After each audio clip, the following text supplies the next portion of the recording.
Hello दोस्तों, आपका स्वागत है मेरे यूट्यूब चैनल के अंदर। आज हम बताएंगे आपको एक पेशेंट का एमआर जिनका बाइक से एक्सीडेंट हो गया। एक्सीडेंट होने के बाद में उनके पैर में बहुत इंजरी आ गई और इसका ऑपरेशन कराना पड़ा। ऑपरेशन भी सक्सेसफुल हो गया, लेकिन ऑपरेशन के कुछ मंथ के बाद में जब ये काम पे जाने लगे तो इनके पैर पे सूजन आ रही है। तो ये इस वजह से हो रहा है कि इनकी जो पैर में जो गैप है वो गैप पूरी तरह से नहीं आई, इसलिए आज ही हमारे दवाखाने पे आए हैं और इन्हें हमने 1 मंथ की दवा दी। और फिर से हम आपको इनका 1 मंथ के बाद में रिव्यू बताएंगे कि इन्हें 1 मंथ में क्या रिज़ल्ट आया। आप देख सकते हैं किस तरह पैर पे इंजरी हुई है। और ये है दूसरे पेशेंट का एक्सरे, जिनका घर में ही पैर स्लिप होने की वजह से पेल्विस के नीचे में जो थाई बोन है वो फ्रैक्चर हो गया है। लेकिन फ्रैक्चर है जगह पे है, इसलिए हम इन्हें 1 मंथ की दवा देंगे। अगर ये ऊपर नीचे हो जाता है फ्रैक्चर तो हम फिर इसके लिए ऑपरेशन के लिए डायरेक्ट डॉक्टर के पास में भेजते हैं। लेकिन ये हड्डी जगह पे होने के बाद में दवा से आ सकती है, इसलिए 1 मंथ की अभी हमने दवा दी है। हमारे क्लिनिक पे हम इसी तरह के दोस्तों हमारे पास में बहुत सारा पेशेंट आते हैं जिनमें भी साइटिका का प्रॉब्लम हो, इसका सबसे ज़्यादा ट्रीटमेंट गैप हो और हमारे उनके डिस्क साइड में आ गई हो, इसका हम बहुत ही अच्छा ट्रीटमेंट करते हैं। देखिए दोस्तों, ये तीसरे पेशेंट का एमआर है। आज हमने 3 पेशेंट हैंडल किए।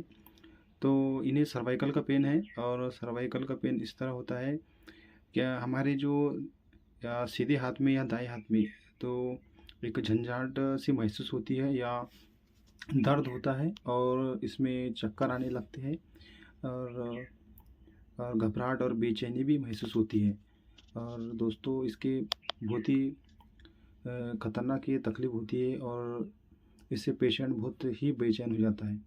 तो देखिए दोस्तों, ये एमआर है, एक्सरे है पेशेंट का और इसमें आप हमने मार्किंग भी की है, तो आपको मार्किंग भी हम दिखाएंगे कि जो गैप है ये जब दवाखाने में पेशेंट ट्रीटमेंट करता है तो उन्हें कुछ वक्त के लिए आराम तो हो जाता है, लेकिन पेन किलर की दवा खाने से ये प्रॉब्लम ठीक नहीं होती। इसका जो इलाज है दोस्तों, बेहतरीन जो इलाज है वो आयुर्वेद के अंदर है।